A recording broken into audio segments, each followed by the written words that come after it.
Hi everyone, thanks for joining me. You know, BiblioAtlas recently did a video tag called Mid-Year Book Freakout Tag, and she tagged me for that challenge. And I'm really glad she did because I had been thinking about doing a sort of a mid-year maybe chat about some of the books that I've read so far this year, even though I've done each individual book has a book chat and a book chat video. So if you're interested to know any more about any of these books that I'll mention, I'll put the links down to them to the individual book chats below. But let's get to it because it's quite a bit to go through. Number one is the best book read this year. For me, this has to be Thoughts from the Dark Corner by J.P. Pereira. This is the kind of book that I really love. It's a book of essays about the art of living and what it means to live and be and to be alive.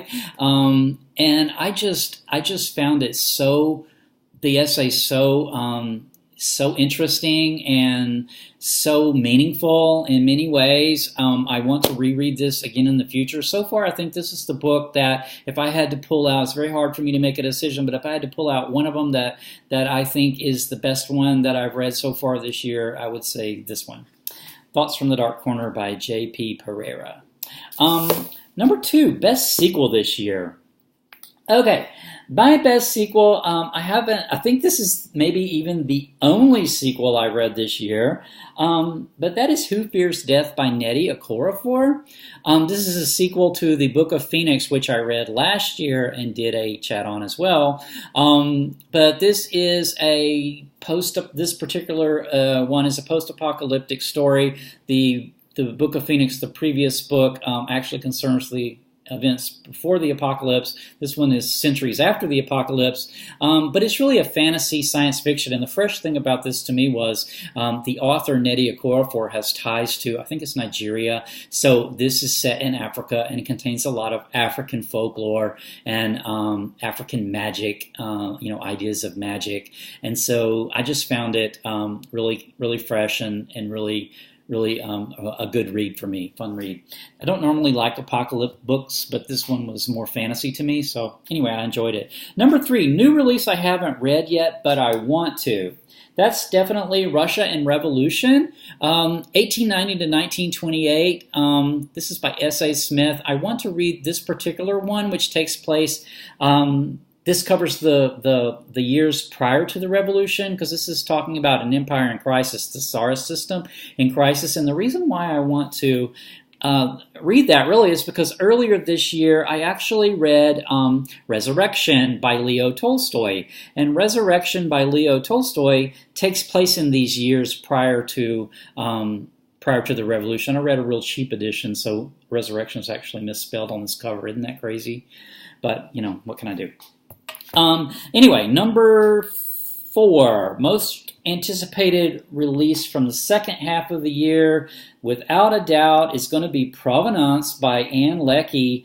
I say without a doubt because I've actually already bought this book. I pre-ordered it. It comes out in September. Ann Leckie did another series that I read a couple of years ago, and the interesting thing about that series was in that future world, that culture did not use gendered pronouns, so we never knew of all the characters in that series. We never really knew many of their actual genders, and so it was really interesting to read that and then realize myself internally how much I assign gender. How much of assigning a gender to people is unconscious, or the need to formulate that. So that was really cool. So I knew I wanted to read her next work. This is definitely space opera. So this is going to be, I do love me a good space opera. This is going to be my space opera I'm going to get read later on this year. My biggest disappointment this year so far has been Too Like the Lightning by Ada Palmer. This is another science fiction work. I'm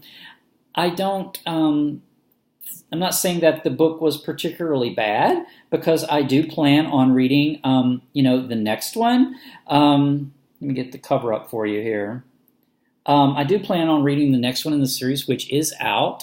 But this one, it was harder to read. It was a little more complicated world building than I had expected, and so it took me a while to get through, and I had to read parts of it very carefully. This author is a historian, so she approaches the future in her science fiction with a view to the past, and so this political system, there's a lot of players in it and a lot of intrigue going on. It's very Renaissance Italy, very Renaissance city-states. I did enjoy it, and it's very creative.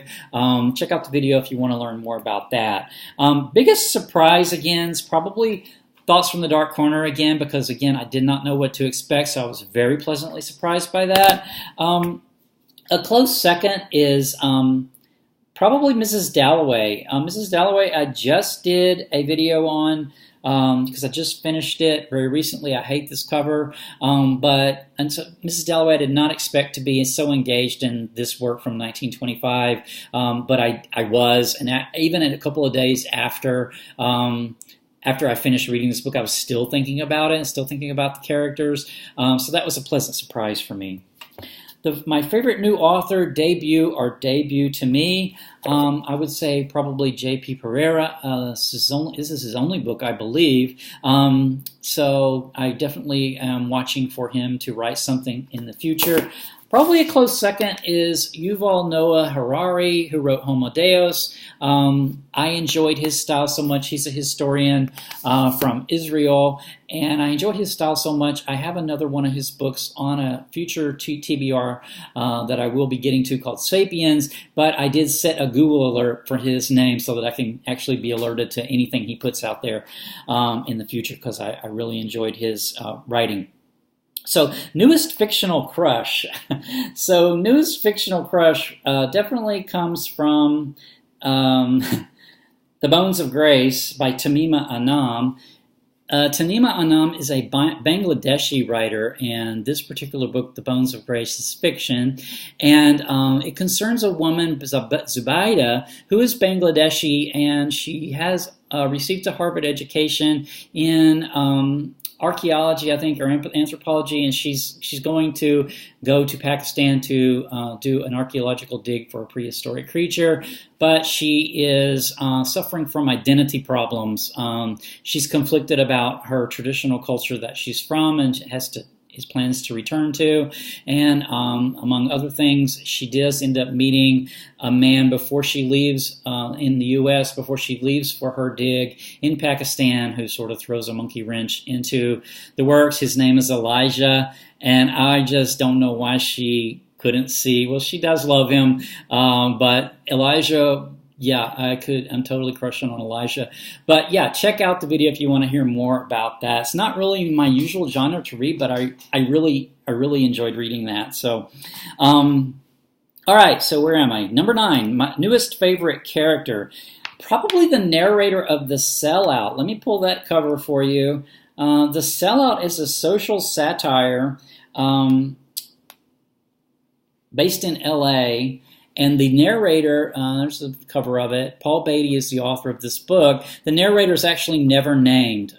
Some people call him the Sellout, and he calls himself me, and his girlfriend calls him Bon Bon, so we never know the narrator's name, but he is an observer of society and around him, and the book is too much for me to go into now. If you want to hear more about it, you're not familiar with it, check out the chat, which I'll put in the comments below. But this character, such a sharp observer of LA, of the present time, and the social structures that are prevalent there.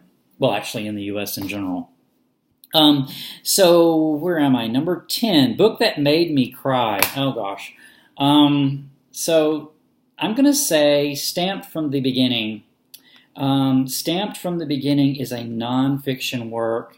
This is the definitive history of racist ideas in America, and it is by Ibram X. Kendi.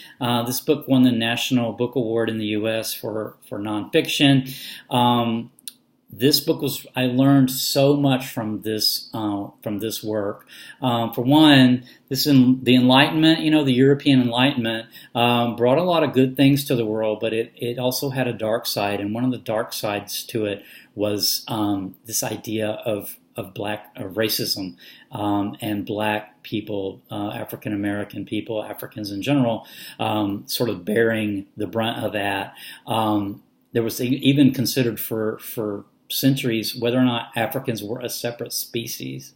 So I learned a lot from this. It's once you read this though, it's just sort of puts it all in perspective, and then you just kind of wonder, why is this still here? Why do we still have this infecting our culture? And not just our culture in the U.S., but really European culture, really worldwide at this point, I think has been infected by these ideas. So, yeah, good though, really good book. Check out the chat if you're interested.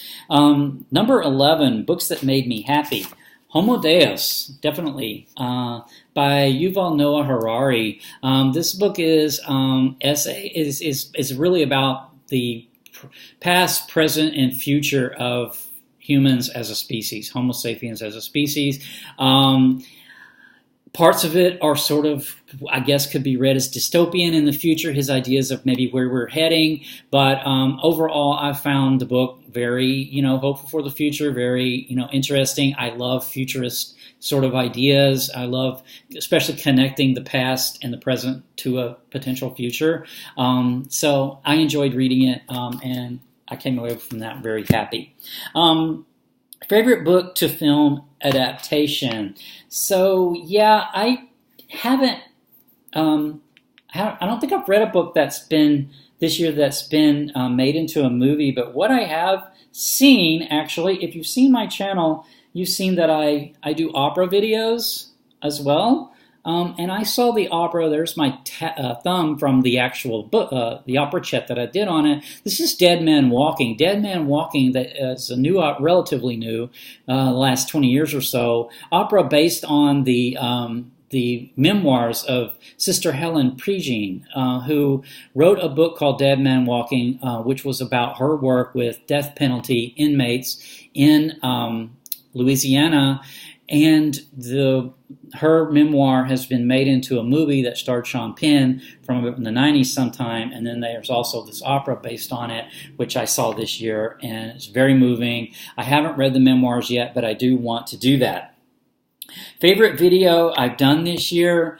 I don't know. I haven't thought of that. I really think that I really enjoy all my videos because I really love chatting about the books that I read and my experience reading the books. So I don't really have, I don't think, a favorite. I think that the video that has been the most popular to the public has been The Poetics of Space, which I'll pull up the cover for here in a bit. The Poetics of Space is a book about essays about spaces like our homes and our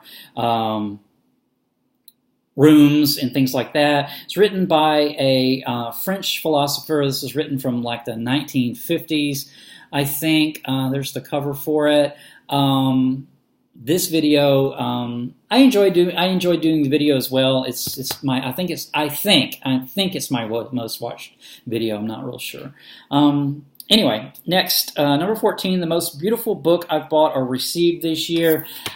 This book, Homo Deus, is not a pretty cover really, but it's so beautifully printed that the printing on it, I just loved reading this in physical form, which I don't normally do, but there's a story behind that, which if you watch the video, you'll hear. The most beautiful book I've read as far as the content goes is definitely a little larger than the entire universe, selected poems by Fernando Pessoa. So beautiful. Love Fernando Pessoa. Check that out if you're interested. Book I need to read by the end of the year is Siddhartha by Hermann Hesse. Let me get that up here. If I can find it. Get it here. Sometimes it's kind of complicated on my Kindle, but there's the cover. I'm not sure I'm going to read this edition. I haven't really explored translations yet, but Siddhartha by Hermann Hesse. I've read a couple of his other works last year. I love seekers and people who seek new realities, seekers and travelers and wanderers, and Siddhartha promises to be one of those. His other 2 books were, and I love them. Back to the Most Beautiful Book. If you want to check out, I don't really own really nice editions, but Richardson Reads, who's a new booktuber, has been doing tours of his bookshelf tours, and he has some really beautiful editions. So I think I'll tag him in this tag. If you're interested to go see some really pretty editions, go check out his channel. So I'll stop with that. Until next time, take care.